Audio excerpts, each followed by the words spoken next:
بسم اللہ الرحمن الرحیم۔ شروع کرتا ہوں اللہ کے نام سے جو بڑا مہربان نہایت رحم والا ہے۔ ناظرین السلام علیکم۔ اللہ تعالیٰ سے دعا کرتے ہیں رب پاک تمام انسانوں کو سیدھی راہ پر چلنے کی توفیق عطا کرے۔ ناظرین آج کی اس ویڈیو میں ہم بات کرنے جا رہے ہیں میدان طیہ کے بارے میں۔ اس واقعے کے اندر حضرت موسیٰ علیہ السلام کی زندگی کا چھوٹا سا پہلو بیان ہوتا ہے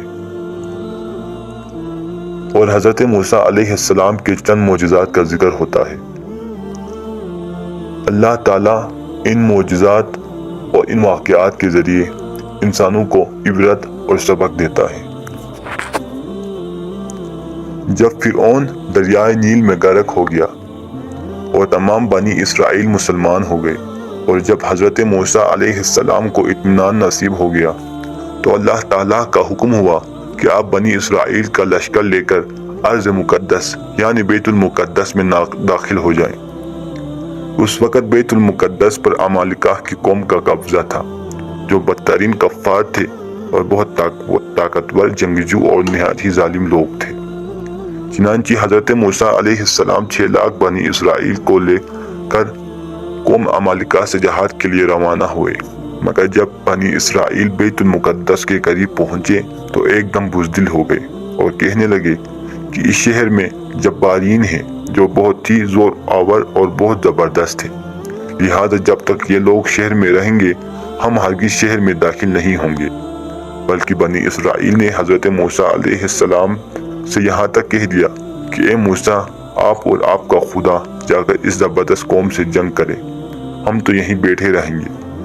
بنی اسرائیل کی زبان سے یہ سن کر حضرت موسیٰ علیہ السلام کو بڑا صدمہ ہوا۔ اس کا نتیجہ یہ ہوا کہ یہ 6 لاکھ بنی اسرائیل ایک میدان میں 40 برس تک بھٹکتے رہے مگر اس میدان سے باہر نہ نکل سکے۔ اس میدان کا نام میدان طیہ ہے۔ اس میدان میں بنی اسرائیل کے کھانے کے لیے من و سلوہ نازل ہوا، اور پتھر پر جب حضرت موسیٰ علیہ السلام نے اپنا عصا مار دیا تو پتھر میں سے 12 چشمے جاری ہو گئے۔ اس واقعے کو قرآن مجید نے بار بار مختلف عنوانوں کے ساتھ بیان فرمایا ہے، جس میں سے سورہ مائدہ میں یہ واقعہ قدر تفصیل کے ساتھ مذکور ہوا ہے، جو بلا شبہ ایک عجیب الشان واقعہ ہے جو بنی اسرائیل کی نافرمانیوں اور شرطوں کی تعجب و خیز اور حیرت انگیز داستان ہے، مگر اس کے باوجود بھی حضرت موسیٰ علیہ السلام کی شفقت و محبت بنی اسرائیل پر ہمیشہ رہی۔ جب یہ لوگ میدان طیہ میں بھوکے پیاسے ہوئے تو حضرت موسیٰ علیہ السلام نے دعا مانگ کر ان لوگوں کے کھانے کے لیے من و سلوہ نازل کرایا اور پتھر پر عصا مار کر 12 چشمے جاری کرا دیے۔ اس سے حضرت موسیٰ علیہ السلام کے صبر اور آپ کے حلم اور تحمل کا اندازہ کیا جا سکتا ہے۔ ناظرین ویڈیو کو پسند آنے پر لائک کرنا مت بھولیں، اور اسی طرح کی مزید انفارمیٹو ویڈیوز کو دیکھنے کے لیے، سننے کے لیے، اسلامک ہسٹری کے بارے میں جاننے کے لیے